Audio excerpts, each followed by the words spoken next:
चलिए तो तैयार हो जाइए एक बार फिर पढ़ने के लिए। हमको उम्मीद है कि इस वीडियो पर आए हैं तो बिल्कुल पढ़ने की दृष्टि से आए हैं वो, ठीक है। अंतिम तक बने रहिए बिन भी एक मिस्टेक के। ऐसा क्वेश्चन लेके आए जो बार बार पूछता है। अब पढ़ने आए हैं तो अंतिम तक जरूर बनिएगा, ठीक है। चैनल पर आए तो चैनल को लाइक सब्सक्राइब और बेल आइकन दबाना मत भूलिएगा। चलिए देखते हैं क्या है question. Bihar board class 10 Hindi objective question answer top 50 VBI MIQ 2026 YouTube पर है, ठीक है। वैसे जो MIQ मतलब होता है कि रिपीट करता हुआ क्वेश्चन, जो बार बार हर एक साल रिपीट किया हुआ ना, उस तरह का क्वेश्चन होने वाला है इस वीडियो में, ठीक है। पहला क्वेश्चन कर रहा है कि श्रम विभाजन और जाति प्रथा के लेखक हैं। पहला ही चैप्टर से क्वेश्चन आ गया कि श्रम विभाजन और जाति प्रथा के लेखक कौन है।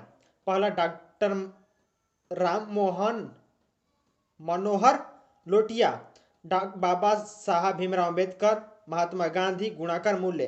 तो श्रम विभाजन जाति प्रथा के लेखक हैं बाबा साहब भीमराव अम्बेडकर, डॉक्टर भीमराव अम्बेडकर, और बी बिल्कुल राइट होगा पहला का, ठीक है। आगे चलिए, दूसरा नंबर क्वेश्चन कर रहा है कि 20 के दांत, सॉरी थोड़ा 20 गलती लिखा है, 20 के दांत कैसी कहानी है। तो 20 के जो दांत है वो कैसी कहानी है, धार्मिक है, सामाजिक है, ऐतिहासिक है, मनोवैज्ञानिक है। तो 20 की कहानी जो है ना मनोवैज्ञानिक कहानी है। कैसी है, मनोवैज्ञानिक कहानी है। ऑप्शन नंबर डी बिल्कुल राइट होगा दूसरा का, ठीक है। आगे चलिए, तीसरा नंबर, भारत से हम क्या सीखे पाठ में नए सिकंदर विशेषण किसके लिए प्रयुक्त हुआ है, ठीक है। भारत सेनानियों के लिए, भारत सेवकों के लिए, युवा अंग्रेज अधिकारों के लिए, इनमें से किसी के लिए नहीं। तो भारत से हम क्या सीखे पाठ की जो है अर्थ है सिकंदर विशेषकर किसके लिए प्रयुक्त किया गया है, जो है विशेषकर है किसके लिए प्रयुक्त किया गया। तो युवा अंग्रेज जो कार्य आते थे भारत में उस टाइम, उनके लिए संकेत था कि हम भारत से क्या सीखे। ऑप्शन नंबर सी बिल्कुल राइट तीसरा का। चौथा नंबर आज ये क्या कर रहा है, चौथा नंबर कर रहा है हजारी प्रसाद द्विवेदी द्वारा रचित पाठ है। तो हजारी प्रसाद द्विवेदी के जो किताब है वो लिखा हुआ कौन सा है, नाखून क्यों बढ़ते हैं, बहादुर, परंपरा का मूल्यांकन, ए और बी दोनों, ठीक है। तो क्या होगा, हजारी प्रसाद द्विवेदी जो है नाखून क्यों बढ़ते हैं लिखे थे, नाखून क्यों बढ़ते हैं। और नाखून क्यों बढ़ते हैं एक प्रकार का ललित निबंध है। क्या है, एक प्रकार का ललित निबंध है। ऑप्शन नंबर ए चौथा का बिल्कुल राइट होगा, ललित निबंध है। पांचवा नंबर आ जाइए, बहादुर अपने घर से क्यों भागा था। बहुत मस्त क्वेश्चन है, ऐसा क्वेश्चन दिल को छू जाता है, बहुत बार रिपीट करा हुआ क्वेश्चन है, बार बार आता है, ठीक है। तो बहादुर घर से क्यों भागा था, कहाँ का लड़का था, नेपाल का रहने वाला लड़का था। तो गरीब के कारण, माँ के मार के कारण, शहर से घूमने के लिए, नौकरी के लिए। तो नेपाल जो लड़का था बहादुर, वो घर से क्यों भागता था, तो उसकी माँ की एक प्यारी भैंस थी, और बहादुर जो भैंस को ही मार देता है और उसकी माँ को पता चल जाता है, तो मार की वजह से क्या करता है, भाग जाता है घर छोड़ के। कितना रुपया लेके भागता है, तो 2 रुपया लेके घर से शायद भाग जाता है, ठीक है। तो किसके चलते, मार के चलते, माँ के मार के कारण भाग जाता है। ऑप्शन नंबर बी बिल्कुल राइट होगा पांचवा का, ठीक है। छठा नंबर आ जाइए, रसखान किस काल के कवि थे। बहुत मस्त क्वेश्चन है, रसखान किस काल के कवि थे, आदिकाल, रीतिकाल, आधुनिक काल, भक्ति धारा के, भक्ति काल के कवि थे। तो रसखान एक भक्ति धारा के क्या थे, भक्ति काल के भक्ति धारा के कवि थे। ऑप्शन नंबर डी बिल्कुल राइट होगा छठा का। सातवां नंबर आ जाइए, कवि प्रेमधन के अनुसार भारत में आज कौन सी वस्तु दिखाई नहीं देती है। बहुत मस्त होता है, कवि प्रेमधन कहने के अनुसार भारत में आज कौन सी वस्तु जो है दिखाई नहीं दे रही है। तो पत्रकारिता, अंग्रेजी भाषा, भारतीयता, हिंदी भाषा, सब कुछ दिख रहा है, लेकिन भारतीयता जो संस्कार है ना हमारा, संस्कार वो नहीं दिख रहा है। किनके अनुसार करा गया, तो प्रेमधन के अनुसार कहा जाए कि हमारे जो संस्कार है ना वो भारतीय नहीं दिख रहा है। तो ऑप्शन नंबर सी बिल्कुल राइट होगा, भारतीयता। आठवां नंबर, घनानंद किस भाषा के कवि थे। तो घनानंद जो थे कैसे भाषा के कवि थे, कैसे भाषा में लिखते थे, संस्कृत में, मगही में, ब्रज भाषा में, पाली में, या हिंदी वगैरह जो भी होगा भाषा दिया होगा।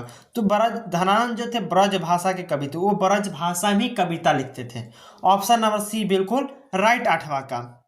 9 नंबर आ जाइए, स्वदेशी शीर्षक पाठ्य पुस्तक में संकलित कविता किस छंद में है। कैसी छंद है? चौपाई है, सोरठा है, छपाई है, दोहा है। स्वदेशी में दोहा है। क्या है? दोहा है। ऑप्शन नंबर डी बिल्कुल राइट होगा 9वां का। ठीक है, आगे चलते 10 नंबर। 10 नंबर आ जाइए। गुरु नानक ने किस से राम नाम बीने बिरखे जगजी जन नाम कहा है?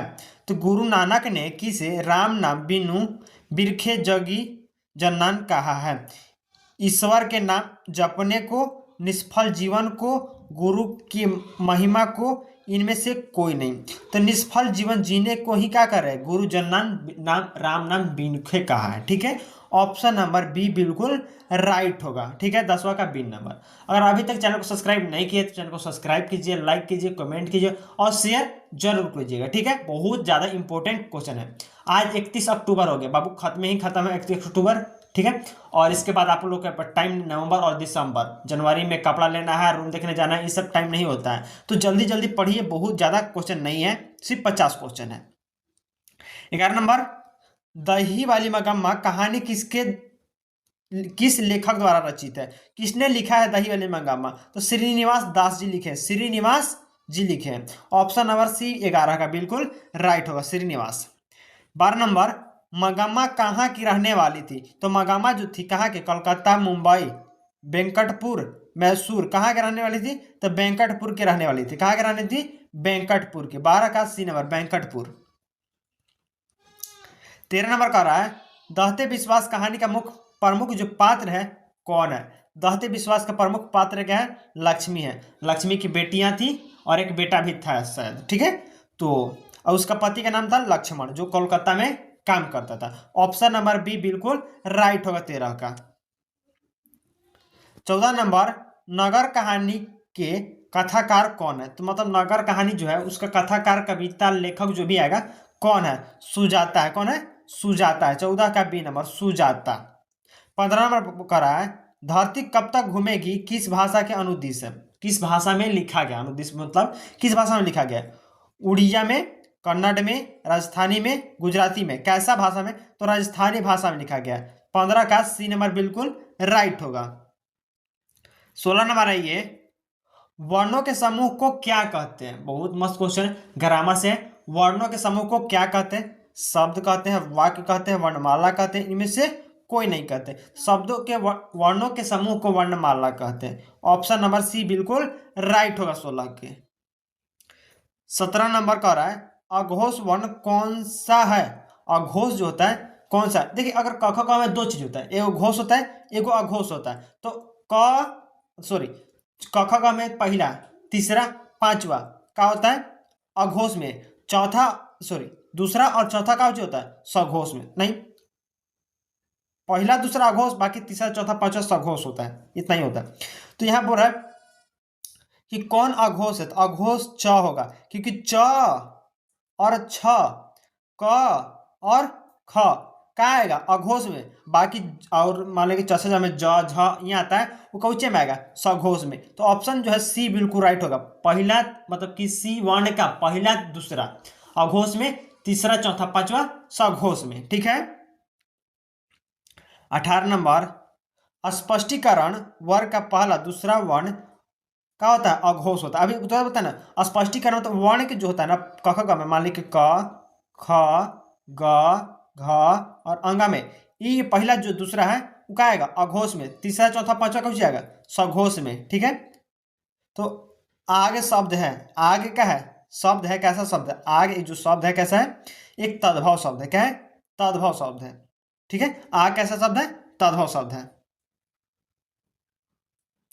19 नंबर कह रहा है कि पुरुष जाति का बोध कराने वाले शब्द को क्या कहते हैं? पुरुष जाति का बोध कराने वाले को क्या कहते हैं?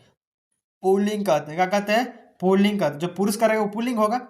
20 नंबर कह रहा है, भूतकाल के कितने भेद है? तो भूतकाल के कुल कितने भेद है भैया? 6 भेद है। भूतकाल के कितने भेद है? 6 भेद है। ऑप्शन नंबर सी दोनों का, 19 और 20 दोनों का क्या होगा? सी नंबर होगा। 21 नंबर आ जाइए, कारण निम्नलिखित में कौन संज्ञा का भेद है? संज्ञा का भेद क्या होता है? संज्ञा के 5 भेद होता है। संज्ञा कितना भेद होता है? 5 भेद। व्यक्तिवाचक, जातिवाचक और क्या होता है? प्रश्नवाचक नहीं, प्रश्नवाचक उसमें आ गया। तो व्यक्तिवाचक, जातिवाचक, समूहवाचक, द्रव्यमानवाचक और होता है 5 गो, तो इसमें व्यक्तिवाचक बिल्कुल राइट होगा। ऑप्शन नंबर क्या है, व्यक्तिवाचक क्या है, संज्ञा है। बाकी सब निजवाचक, संबंधवाचक और पुरुषवाचक सब क्या है, विशेषण से आता है। ठीक है, एक संबंधवाचक से होता है संज्ञा में। पैसे महाराज जी, ये बुढ़ापा कौन सी संज्ञा, बुढ़ापा कैसी संज्ञा था, भाववाचक है। क्या है, बुढ़ापा, मिठास और बचपना, ये सब क्या है, भाववाचक में आता है। तो 22 का बी नंबर बिल्कुल राइट होगा। 23 महाराज जी, ये कह रहा है सर्वनाम के कितने भेद है। बाबू तुम तो बचपन से पढ़ते आ रहे, सर्वनाम के कितना भेद होता है, 6 गो, संज्ञा के 5 गो, विशेषण के 4 गो, बचपन से पढ़ते आ रहे सब। आगे 24 नंबर, काम का काम का नाम बताने वाले को क्या कहते हैं। तो काम का नाम बताने वाले को क्रिया कहते हैं, काम के नाम बताने वाले को क्रिया कहते हैं। 24 का डी नंबर। ठीक है, 25 नंबर आ जाइए, करा विशेषण के कितने भेद होते हैं। तो विशेषण के 4 भेद होते हैं। बोले ना, संज्ञा, सर्वनाम, विशेषण, काल, लिंग, धर्म, जो भी है मुहावरा वगैरह आता है, संधि वगैरह, उस सबका भेद याद रखिएगा, बहुत ज्यादा पूछता है। तो विशेषण के कुल कितने भेद होते हैं, 4 भेद होते हैं। ऑप्शन नंबर सी बिल्कुल राइट। 26 नंबर, नाक रगड़ना मुहावरे का अर्थ क्या कर रहा है। तो नाक रगड़ना मुहावरे का अर्थ क्या होता है, नाक को चोट लगाना, इज्जत देना, विनती करना, किसी के पास हाथ पैर जोड़ना, उसको नाक रगड़ने के कहते हैं। ठीक है, ऑप्शन नंबर सी बिल्कुल राइट होगा 26 का। 27 नंबर आ जाइए, 9 ग्रह में कौन सा समास है। 9 ग्रह, 9 से पता चला, 9 मतलब क्या, संख्या। 9 मतलब संख्या। जब हम समास पढ़ाते उस टाइम बताए थे 9 मतलब कि संख्या, जहां संख्या है उसे क्या कर लेंगे, द्विगु कहेंगे। क्या कहेंगे, द्विगु कहेंगे। अर्थ शब्द का विलोम क्या होगा, तो अर्थ क्या होता है, इति। ऑप्शन नंबर सी बिल्कुल राइट होगा। 27 का बी, 28 का सी बिल्कुल राइट होगा। 29 नंबर आ जाइए, दाल रोटी में कौन सा समास है।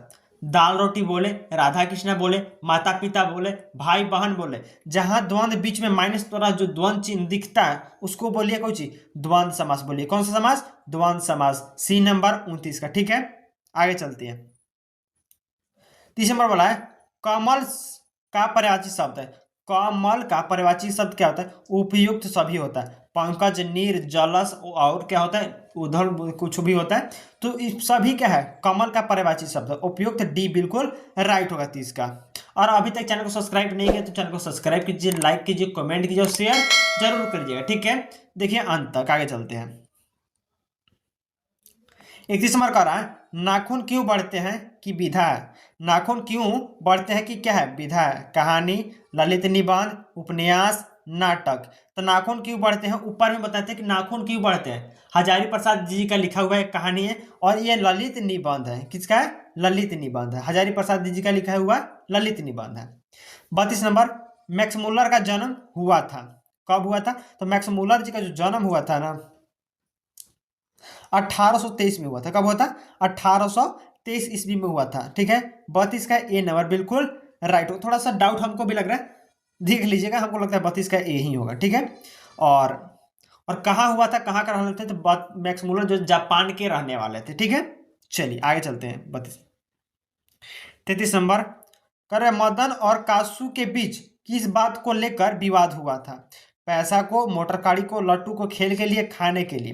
देखिए, मदन गांव देहात का लड़का था और कासू जो था अपने मतलब कि अमीर ज्यादा का लड़का था, और वो लट्टू नचा रहा था। लेकिन वो मदन जो आता है कहता है कि हम भी नचाएंगे, वैसा वगैरह होता है और लड़ाई झगड़ा हो जाता है। तो वहाँ लट्टू के लिए ही लड़ाई होता है, लट्टू खेल के लिए। ऑप्शन नंबर सी बिल्कुल राइट होगा 33 का।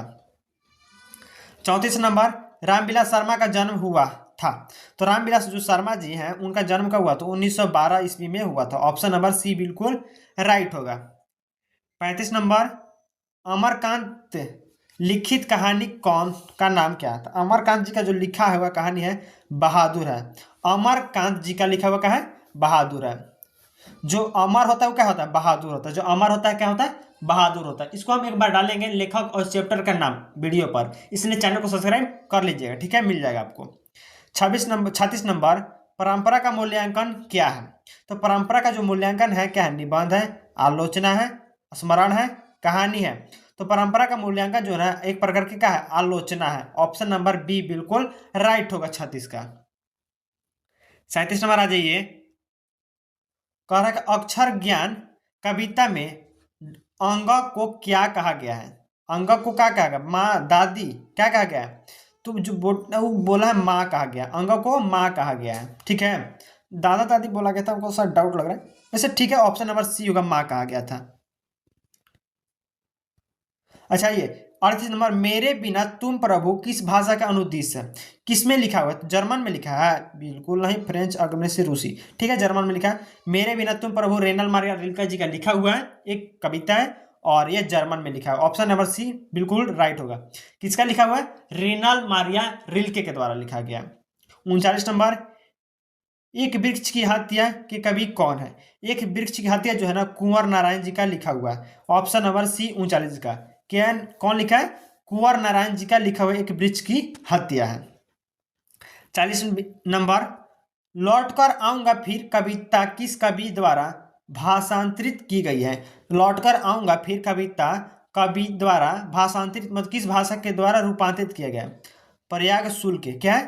प्रयाग शुल्क। ऑप्शन नंबर बी बिल्कुल राइट होगा 40 का, प्रयाग शुल्क। 41 नंबर आ जाइए, जनतंत्र का जन्म कवि कौन है? तो जनतंत्र का जो जन्म है उनके कवि कौन है? Ramdhari Singh Dinkar. Option number B Ramdhari Singh Dinkar, जो भारत के सर्वश्रेष्ठ कवियों में से एक माने जाते थे, Ramdhari Singh Dinkar. Option number B बिल्कुल राइट 41 का। 42 नंबर, हिरोशिमा शीर्षक कविता में रेलगाड़ी का दुर्घटनाग्रस्त होना किसका प्रतीक है? किसका प्रतीक है? आधुनिक सभ्यता के विकास की दिशा में, आधुनिक सभ्यता के विकास की दिशा में। 42 का बी नंबर बिल्कुल राइट होगा। 43 में आ जाइए, कह कि मंगू किस कहानी की पात्र है? तो मंगू जो है ना, माँ कहानी की पात्र है। श्रीनिवास दास जी का लिखा हुआ माँ कहानी, उनका ही एक पात्र है माँ, ठीक है, मंगू कहानी में। ऑप्शन नंबर डी 43 का। 44 नंबर आ जाइए, माँ कहानी के लेखक कौन है? सॉरी, ईश्वर पटेलकर जी हैं, वहां पर हम थोड़ा गलती बोले, श्रीनिवास दास बोले, ईश्वर पटेलकर जी हैं। ऑप्शन नंबर सी बिल्कुल राइट होगा, श्री ईश्वर पटेलकर जी। 45 नंबर आ जाइए, मंगू की प्रकृति मौत को माँ क्या मानती है? जो मंगू मरती है उसकी प्राकृतिक मौत को क्या मानती है? बीमारी, मुक्ति, आराम या स्वतंत्रता मानती है। बोलती है कि मुक्त हो गई, क्या होती है? मुक्त हो जाती है, क्योंकि वो पागल थोड़ी, मंगू जो थी एक तरह की पागल तरी थी, लड़की थी, और उसकी प्यारी बेटी थी मंगू। बी नंबर 45 का। 46 नंबर आ जाइए, सीता के कितने बेटे थे? तो सीता के 3 बेटे थे जी, 3 बेटे थे। ऑप्शन नंबर 46 का बिल्कुल बी राइट होगा। 47 नंबर आ जाइए, अस्पताल में पपाती किस पर लेटी हुई थी? तो पपाती जी कहाँ पर लेटी हुई थी? पलंग पर, खटिया पर, स्ट्रेचर पर या सोफे पर? स्ट्रेचर पर क्या होती है? लेटी हुई थी पपाती, जो स्ट्रेचर पर लेटी हुई थी। 47 का सी नंबर। 48 नंबर कह रहा है, लक्ष्मी के पति का नाम क्या था? तो लक्ष्मी के पति का नाम था लक्ष्मण। क्या था? लक्ष्मण, जो कलकत्ता में नौकरी करता था, ठीक है। ऑप्शन नंबर डी बिल्कुल राइट होगा। 49 नंबर आ जाइए, धरती कब तक घूमेगी कहानी में किस से महसूस होने लगा है कि आकाश अंत है? क्या है? आकाश क्या है? अंत नहीं है।